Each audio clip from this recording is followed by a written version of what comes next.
어제 어버이날 가정에서 부모님 자녀 사이에 기쁨이 충만하셨습니까? 네, 가정을 축복합니다. 이제 오늘은 어버이 주일. 우리 가정과 교회의 어버이들에게 존경과 감사의 인사를 드리며 온 세상의 어버이들을 주님의 이름으로 축복합니다. 모든 생명이 어버이의 사랑과 헌신으로 태어나고 길러지고, 그래서 오늘이 있고 미래를 약속받게 되는 것입니다. 특히 이 과정에서 어머니의 희생은 그 어떤 말로도 표현할 수 없을 만큼 감동을 줍니다. 심순덕 시인의 시 한 편을 함께 나누고 싶습니다. 제목은 엄마는 그래도 되는 줄 알았습니다. 이런 시입니다. 저도 이 시인은 전혀 몰랐는데 이 시로 알게 됐죠. 강원도 산골에서 구남매의 막내로 태어났다는 이 심순덕 시인은 나이를 보니까 지금 60살을 갓 넘긴 분인데, 가난했던 때의 어머니를 추억하면서 이런 시를 썼습니다. 엄마는 그래도 되는 줄 알았습니다. 하루 종일 밭에서 죽어라 힘들게 일해도. 엄마는 그래도 되는 줄 알았습니다. 찬밥 한 덩이로 대충 부뚜막에 앉아 점심을 때워도. 엄마는 그래도 되는 줄 알았습니다. 한겨울 냇물에 맨손으로 빨래를 방망이질해도. 엄마는 그래도 되는 줄 알았습니다. 배부르다 생각 없다 식구들 다 먹이고 굶어도. 엄마는 그래도 되는 줄 알았습니다. 발뒤꿈치 다 해져 이불이 소리를 내도. 엄마는 그래도 되는 줄 알았습니다. 손톱이 깎을 수조차 없이 닳고 문드러져도. 엄마는 그래도 되는 줄 알았습니다. 아버지가 화내고 자식들이 속썩여도 전혀 끄떡없는 엄마는 그래도 되는 줄 알았습니다. 외할머니 보고 싶다, 외할머니 보고 싶다. 그것이 그냥 넋두리인 줄만. 한밤중 자다 깨어 방구석에서 한없이 소리 죽여 울던 엄마를 본 후론 엄마는 그러면 안 되는 것이었습니다. 이런 시입니다. 자녀를 위해서 모든 것을 바친 가난했던 이 땅의 어머니들이 보여준 숨길 수 없는 진실이 진한 울림이 돼서 가슴을 적시네요. 많은 사람이 이 시에 공감하며 세상을 떠나신 어머니를 그리워합니다. 그때 어머니는 당연히 그래야 하는, 그래도 되는 사람인 줄 알았는데, 우리가 엄마가 된 이제 와서 생각하니 그러면 안 되는 것이었다며 후회합니다. 어머니는 인내의 상징이며 나라는 존재를 잊게 해준 헌신의 대명사임을 뒤늦게야 비로소 깨닫게 된 것입니다. 하나님께서 엄마를 그렇게 만드셨습니다. 그래서 하나님은 친히 우리 인간에게 주신 가장 중한 계명인 10계명에서 이와 같이 명령하시고 우리에게 확실한 약속을 주셨습니다. 하나님께서 우리에게 부모를 통해서 주신 약속, 신명기 5장 16절 다 같이 한번 봉독하시겠습니다. 너는 내 하나님 여호와께서 명령한 대로 내 부모를 공경하라. 그리하면 내 하나님 여호와가 내게 준 땅에서 내 생명이 길고 복을 누리리라. 아멘. 하나님의 약속이십니다. 부모는 나를 위해 희생하는 것이 당연하다고 여겼던 생각이 바뀌어진 것은 언제입니까? 어머니도 편하게 지내고 싶고 더 좋은 것을 먹고 싶고 입고 싶고 갖고 싶은 그런 인간임을 어느 때 알게 되었을까요? 그리고 나서 부모님에 대한 우리 태도는 고쳐졌습니까? 평생 다해도 갚지 못할 은혜를 깨닫고 부모님을 뒤늦게 찾았으나 이미 내 곁에 계시지 않아서 눈물 흘리는 성도들도 많이 계십니다. 하나님 말씀대로 부모를 공경하라. 그리하면 이 땅에 사는 동안 생명이 길고 복을 누리게 되실 것입니다. 우리에게 주신 하나님의 분명하시고 귀한 약속입니다. 욥기의 오늘의 말씀을 보십시다. 여인에게서 태어난 사람, 곧 어머니에게서 태어난 생명은 연약한 존재라고 하셨습니다. 꽃과 같이 그냥 피었다가 금방 시드는 것처럼 생애가 짧고 그림자같이 어두움 속에 사라지듯이 걱정이 가득한 삶이라고 오늘 욥기에서 탄식을 하고 있습니다. 욥도 넉넉하게 즐기던 생활 속에서는 깨닫지 못했는데 고난이 엄습하자 뼈저리게 느끼는 고백이 있었습니다. 어머니로부터 태어나는 인간은 연약한 존재입니다. 17세기의 수학자요 과학자이며 믿음의 사상가인 블레즈 파스칼을 기억하실 것입니다. 파스칼의 표현을 빌린다면 인간은 마치 무엇과도 같습니까? 갈대. 인간은 마치 갈대와도 같다. 파스칼은 자연에서 가장 연약한 생명을 갈대라고 보았습니다. 햇빛과 비를 피할 길이 없고 바람이 부는 대로 이리저리 흔들리는 저 연약한 갈대에 인간을 비유한 것이지요. 그러나 사람은 그림자처럼 없어질 그런 갈대가 아닙니다. 파스칼의 빵세에 기록된 위대한 명언, 인간은 갈대인데 인간은 생각하는 갈대다. Men are thinking leaves. thinking, 생각하는 leaves다. 갈대다. 무슨 뜻입니까? 우리 인간의 존엄성은 사유하기 때문에, 생각할 수 있기 때문에, 생각하는 사유를 하나님께서 주셨기 때문에 그래서 인간이 존엄하다는 것입니다. 우리의 깊은 생각을 통해 다른 동물, 다른 생명이 갖지 못하는, 알지 못하는 하나님을 알게 되고 그리고 이 사유 속에서 믿음이 생겨나게 된 것입니다. 따라서 3절, 오늘 3절 말씀처럼 주께서 나 같은 자를 눈여겨보신다. 그것을 깨닫게 됐다는 것입니다. 나 같은 갈대같이 바람 불면 흔들릴 수밖에 없는 이런 존재를 하나님께서 눈여겨보시고 계시는구나. 깊은 이성을 통해서 믿음을 갖게 되는 것, 이것이 진정한 인간입니다. 그런 거로 하나님을 깨닫고서 진정한 믿음을 갖게 되지 못한다면 우리가 세상에 온 것은 흔들리는 갈대처럼 흔들리다 가는 것, 그냥 꺾이고 마는 것, 이것과 다름이 없다는 것이죠. 바람에 날리는 갈대를 벗어날 수 없는 것, 이것이 사람의 연약함인데 거기에 사유를, 생각을 주셨다. 이것이 파스칼의 고백입니다.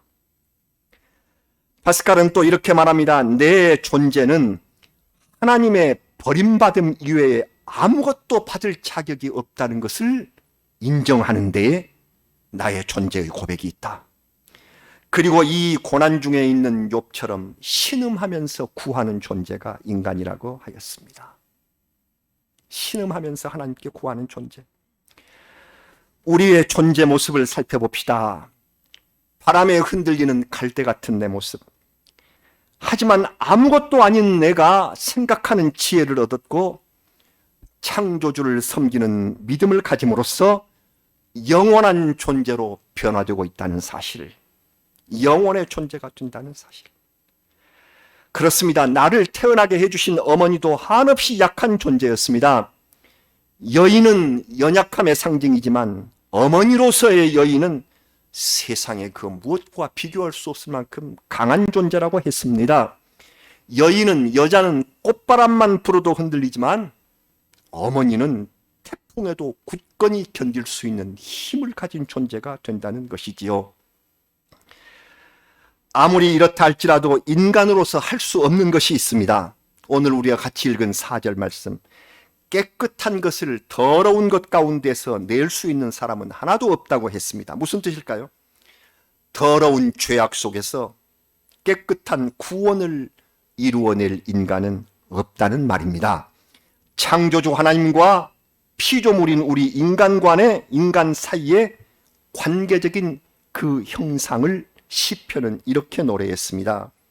시편 104편 28절과 29절을 제가 읽겠습니다. 주께서 주신즉 그들이 받으며 주께서 손을 펴신즉 그들이 좋은 것으로 만족하다가 주께서 낯을 숨기신즉 그들이 떨고 주께서 그들의 호흡을 거두신즉 그들은 죽어 먼지로 돌아가나이다. 이것이 인생입니다. 이것이 인생.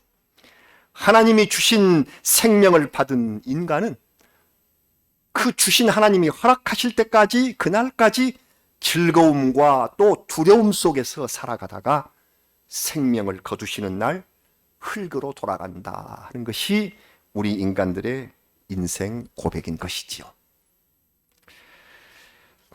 사랑하는 성도 여러분, 욥기를 읽고 계시는데 욥이 말을 엄청 잘합니다. 아주 그 문학적 능력이 탁월한 사람입니다. 이 실력은 늘 기도했기 때문에 쌓는 실력입니다. 많은 기도 속에서 우리 인간의 이성과 문학적 능력이 함양되죠. 하나님께로부터 받은 은혜의 능력입니다. 욥은 연약한 인생을 가리켜서 품꾼같이 그의 날을 마칠 때, 품꾼의 날을 마칠 때 이런 표현을 쓰고 있습니다. 오늘 본문 6절 말씀인데 이 품꾼 같은 인생, 이 비유는 이미 욥이 엘리바스의 말에 대한 대답으로서 이미 읽으신 7장에서 사용한 바가 있습니다. 우리 날을 품꾼 같은 날이라, 우리 인생을 이렇게 표현했네요. 그 대목 다시 한번 우리 읽어보실까요? 욥기 7장 1절에서 3절, 우리가 읽으셨던 욥기 7장 1절부터 3절 말씀을 같이 봉독하시겠습니다. 이 땅에 사는 인생에게 힘든 노동이 있지 아니하겠느냐? 그의 날이 품꾼의 날과 같이 아니하겠느냐? 종은 저녁 그늘을 몹시 바라고 품꾼은 그의 삭슬 기다리나니 이와 같이 내가 여러 달째 고통을 받으니 고달픈 밤이 내게 작정되었구나. 욥의 탄식입니다. 인생을 품꾼의 날이라고 했네요. 품꾼의 날. 품꾼의 날. The day of an hireling. 고용인을 hireman이라고 그러죠. 그러니까 이 고용받는 사람이다. 품꾼. 하루 내내 일하면서 해가 지면 받게 될 품삯을 기다리는 그런 인생. 그 삭스를 받아서 가족을 먹이고 저녁에 편안한 쉼을 바라는 그런 인생.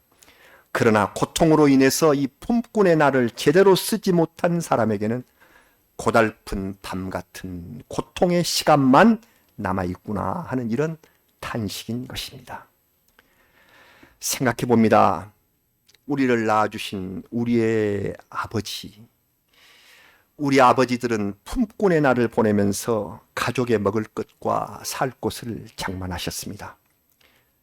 어떻게 하면 그 품꾼의 날을 잘 보낼 수 있는지를 우리가 이미 아버지를 통해서 배워서 우리도 인생의 품꾼이 되었습니다. 비록 내가 회사를 경영하는 사용자가 되고 사회적 지위가 높아졌다고 하더라도 창조주께서 보시기에는 여전한 인생 품꾼입니다. 우리 예수님께서는 천국을 가리켜서 포도원에 들어간 품꾼과도 같다 이렇게 말씀을 하셨습니다. 보니까 품삯을 정하시는 분도 포도원 주인이고 이른 아침부터 날 저무는 때까지 포도원에 품꾼을 데리고 들여다 보내는 분도 주인이셨습니다. 그리고 늦게 온 사람에게도 똑같이 한 데나리온씩의 품삯을 주시는 분도 주인이신 하나님이었습니다. 우리 부모님들은 품꾼의 날을 보내면서 품삯으로 우리에게 밥만 먹이신 것이 아니라 주인의 영원한 천국 포도원에 들어갈 믿음까지도 우리에게 먹여주셨습니다. 그래서 나를 키우시고 살리시고 먹이신 우리 부모님, 더군다나 내게 믿음을 주신 부모님이 그립습니다. 위대하신 우리의 부모님이십니다. 그래서 이제 우리도 내 자녀들에게 이 영원한 믿음의 품삯을 꼭 손에 쥐도록 해주셔야 할 책임이 우리에게 있습니다. 그들도 하나님의 자녀가 되게 하셔야 합니다. 품꾼이라면 잊을 수 없는 이야기가 있지요. 예수님께서 친히 말씀하신 잃은 아들을 되찾은 이야기, 곧 탕자의 비유입니다. 거기서 무슨 품꾼이 나올까요? 둘째 아들이 아버지 재산 가운데 자기 상속분을 미리 달라고 막 때를 씁니다. 기어이 그 분깃을 얻은 후에 아버지에게 자기 몫의 재산을 얻은 후에 먼 나라로 떠나버리죠. 허랑방탕 낭비하고 마음대로 쓰며 살지요. 그러다가 망하고 흉년까지 들어서 그 많던 돈이 다 없어지고 말았습니다. 그가 할 수 있는 일이 무엇이었습니까? 들에 나가서 돼지를 치는 것이었고, 먹을 수 있는 음식은 돼지가 먹는 쥐엄 열매, 그것밖에 먹을 것이 없었어요. 그것마저 주는 사람도 없었다. 아들은 그제야 비로소 풍족한 아버지의 집을 생각하며 진정으로 회개하고 이렇게 결심합니다. 어떻게 해요? 누가복음 15장 19절. 지금부터는 아버지의 아들이라 일컬음을 감당치 못하겠나이다. 나를 품꾼의 하나로 보소서 하리라 하고, 그래서 집으로 돌아간다는 것입니다. 그렇습니다. 우리가 하나님 앞에 내 인생길을 온전히 뉘우치고 회개하고 돌아올 때 우리가 하나님 앞에 고백할 말은 이제 저를 품꾼의 하나로 써주시옵소서 하고 겸손히 원해야 하는 것이지요. 세상의 죄악에 빠진 몸이 아들로 회복시켜 주십시오 하는 것은 염치 없는 일입니다. 저는 은혜 받을 자격이 없습니다. 이렇게 인정하면서 나를 하이어맨, 이 고용직으로라도 써주시기를 하나님 앞에 간절히 바라는 것입니다. 여러분, 혹시 우리 자녀 가운데서도 어느 정도 크고 제 몫을 챙겼다고, 이제 이만한 대학에 갔으니, 이만한 데 취업을 했으니, 내가 세상의 지위를 얻고 사업도 이루었으니 하나님 아버지에게 더 매이지 않겠다고 떠난 아들, 딸이 있지 않습니까? 그러나 그는 세상에서 여러모로 힘겨운 일을 당하고 평안을 얻지 못한 채 다시 아버지께로 돌아오는 그날, 인생의 품꾼 의미를 깨닫게 될 것입니다. 비록 떠나버렸다고 해도 아버지는 떠난 아들을 잊지 못하고 기다리다가 반겨 맞으며 잔치를 베푸신다는 것을 말씀을 통해서 읽지 않으셨습니까? 품꾼처럼 돌아오는 아들을 기다리다가 다시 반기시는 아버지. 아들로 회복하는 일은 쉽지 않습니다. 난관이 있습니다. 아버지 곁을 끝내 떠나지 않았던 맏아들이 있었다고요. 맏아들이 노하면서 반대합니다. 그러나 아버지는 말합니다. 이 작은 아들은 죽었다가 살아난 아들이다. 잃었다가 다시 얻은 아들이다. 그러므로 기뻐함이 마땅하지 않겠느냐. 그래서 품꾼의 날은 이제 머지않아 아들의 날로 바뀌어서 영원한 기쁨을 얻게 될 것입니다. 온 가족이 다 함께 하나님의 자녀가 되어야, 그 안에 계셔야 행복합니다. 부모에게서 태어난 우리가 이제 부모가 되어서 자녀를 두게 된 지금, 진정 잊지 말아야 할 일이 무엇일까요? 오늘의 말씀 14장인데 이 14장에 우리는 앞쪽을 읽었죠? 그 마지막 부분을 함께 읽어보겠습니다. 욥기 14장 20절과 21절 말씀을 같이 읽습니다. 주께서 사람을 영원히 이기셔서 떠나게 하시며 그의 얼굴빛을 변하게 하시고 쫓아 보내시오니 그의 아들들이 존귀하게 되어도 그가 알지 못하며 그들이 비천하게 되어도 그가 깨닫지 못하나이다. 아멘. 욥기 14장 마지막 말씀이었습니다. 하나님께서 얼굴빛을 변하게 하시고 쫓아 보내신다는 것은 육신의 질병과 죽음을 의미합니다. 내가 죽은 후에는 자녀들이 어떻게 될 것인지 알지 못하고 오직 내 영혼만 슬퍼한다. 그렇게 말씀을 하셨습니다. 우리 자녀들의 앞날을 모릅니다. 그러나 내가 사는 동안까지 하나님께로 이끌어야 하겠다. 그것이 이 성경이 우리에게 주는 교훈입니다. 최근 언론에 보도된 부자들의 행적을 바라보면서 그 자녀분들의 행복에 대해서 생각을 해보았습니다. 우리나라 최고의 부자인 삼성그룹의 가게가 결코 행복하지 못하다는 것을 우리 모두가 알고 있습니다. 지금 총수는 감옥에 있습니다. 감옥에 있는 총수의 상속을 진행하기 위해서 상속세가 최소 12조라고 하는데요. 이 12조 원 납부 약속과 함께 별도의 현금 기부, 미술품 기부, 또 감염병 전문 병원을 만들겠다. 이런 기부를 발표하고 있습니다. 엄청난 돈과 그리고 죄인의 신분 사이에 있는 그 가정 가게를 통하여 영혼의 슬픔이 느껴집니다. 그렇게 많은 돈이 있었으면 온전히 행복했어야 하지 않을까. 영혼으로 슬퍼합니다. 아울러 요즘 세계적 대부호인 마이크로소프트의 창업자 빌 게이츠 부부의 이혼 소식이 들려왔네요.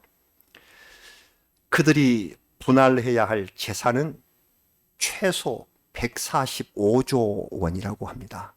이건 상상을 초월하는 금액이어서 어느 정도인지 짐작이 가지를 않습니다. 빌 게이츠와 부인 이 멀린다 게이츠는 사업에 성공한 후에 기부천사로 더욱 유명해졌지요. 기부를 주도한 이가 부인 멀린다였다고 우리는 잘 알고 있습니다. 그래서 세상의 질병을 막기 위한 기부, 기후변화 대응을 위한, 그래서 막대한 기부를 계속하는 중이라 이들이 헤어지고 나서 어떻게 될 것인지 앞날이 주시된다. 그렇게 발표가 되고 있죠. 자녀는 2녀 1남인데 일찍이 상속은 0.1% 이내에서만 하겠다. 그 재산 가운데 0.1%를 넘지 않겠다고 선언한 바가 있습니다. 자기의 재산이 자녀들의 존귀를 결정할 요소가 안 된다. 그렇게 돼서는 안 된다 하는 뜻이죠. 부자들의 삶이 복되고 순탄한 것만은 아닙니다. 벌어들인 물질이 자녀들의 앞날을 고통스럽게 하는 화근이 될 수가 있습니다. 우리가 바라는 것은 하나님 안에서 평안과 기쁨이 있는 삶입니다. 가족이 서로 사랑하며 마음의 생각을 나누고 하나님 안에서 서로 사랑과 존중하는 것보다 더 큰 복이 없습니다. 우리는 이 가정 속에서 적절한 물질이 있어서 필요한 양식이 채워지기를 바랍니다. 이것이야말로 하나님을 믿는 사람들이 가정에서 누리기 원하는 기쁨입니다. 주 안에서 기쁘게 살자. 주 안에서 기쁘게 살자. 우리는 그렇게 말합니다. 성경에서 주 안에서 기쁘게 사는 것이 무엇이냐? 이런 말씀을 주셨습니다. 골로새서 3장 20절과 21절의 말씀입니다. 무엇이 주 안에서 기쁜지 같이 보시겠습니다. 자녀들아 모든 일에 부모에게 순종하라. 이는 주 안에서 기쁘게 하는 것이니라. 아비들아 너희 자녀를 노엽게 하지 말지니 낙심할까 함이라. 아멘. 이렇게 주셨습니다. 주님 안에서 기쁨을 누리려면 무엇보다도 자녀들이 부모에게 순종하고 그리고 부모는 자녀를 낙심하게 하지 말고 언제나 자녀에게 소망을 주라는 것이죠. 낙심하게 하지 말고 소망을, 언제나 소망을. 자녀들은 순종하고 부모는 자녀에게 소망을 주고. 사랑하는 여러분, 어버이 주일에 욥기의 말씀을 상고하였습니다. 욥기 말씀 중에도 우리 가정과 어버이에게 주신 말씀이 이렇게 있네요. 우리가 읽은 말씀 가운데 이렇게 있습니다. 어머니에게서 태어난 우리 인생, 연약하고 걱정 많은 품꾼의 날을 살아가고 있습니다. 그러나 품꾼과 같은 내 인생을 하나님께서 눈여겨 보시기 때문에, 그냥 종이 아니라 눈여겨 보시기 때문에 믿음과 장래의 소망을 우리에게 주셨으며, 우리가 이룬 가정 속에서 살아가는 동안 부모에게 자녀가 순종하는 것이 주 안의 기쁨이고, 그리고 우리 자녀들에게 사랑을 베풀도록 하나님께서 허락하시고 복을 내리셨습니다. 주 안에 기쁨 있는 가정이 되시기를 축원합니다.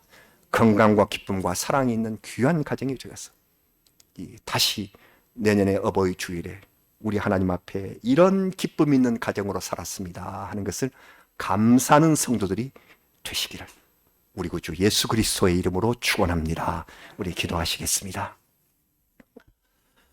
주 안에서 기쁘게 하는 것이 무엇일까? 돈일까? 건강일까? 많은 것을 생각하게 하였습니다. 그러나 우리 주님의 말씀이 주 안에서 기쁘게 하는 것은 자녀들이 부모에게 순종하는 것이고 부모가 자녀를 낙심시키지 않는 것이라는 말씀 속에서 참으로 놀라움을 얻습니다. 이것이 주 안에서 기쁘게 하는 것이로구나 하는 것을 다시금 깨달으며 감사를 드립니다. 갈대 같은 우리 인생에 이성을 주시고 하나님을 생각하는 사고력을 주시고 믿음을 허락하여 주신 하나님 감사합니다. 아버지 하나님을 우리가 섬기며 살게 하여 주시고 이루어 주신 가정 속에서 행복을 누리며 주 안에서 기쁘게 하는 은혜가 있게 하여 주옵소서. 우리 가정의 여러 가지 문제와 걱정과 기도의 제목을 우리 주님께서 아십니다. 어버이 주일을 통하여 풀어주시옵기를 간절히 바랍니다. 건강에 약하여 힘들어하는 이에게 회복과 치유의 능을 베풀어 주시옵소서. 자녀들을 위하여 간절히 기도하는 부모를 위하여 주님께서 그 기도를 들어 응답하여 주시옵소서. 낙심하며 소망이 없다고 이 시대를 한탄하며 그렇게 고통스러워하는 젊은이들이 있다면 주님께서 어버이 되는 우리의 따뜻한 손길을 통하여 다시금 주 안에서 소망을 갖게 하여 주옵소서. 감사와 찬송을 받으실 예수님 이름으로 기도드리옵나이다.